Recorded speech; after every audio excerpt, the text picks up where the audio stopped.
আসসালামু আলাইকুম।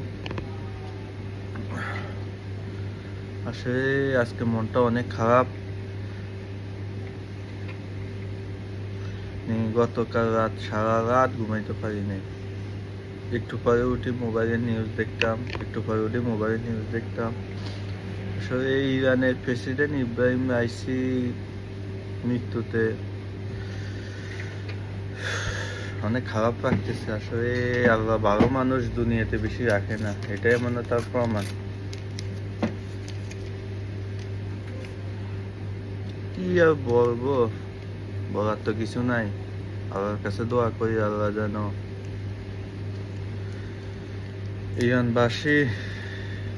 ইরানবাসীর মনে শক্তি দান করে, আল্লাহ যেন তাদের আরো শক্তিশালী করে তোলে।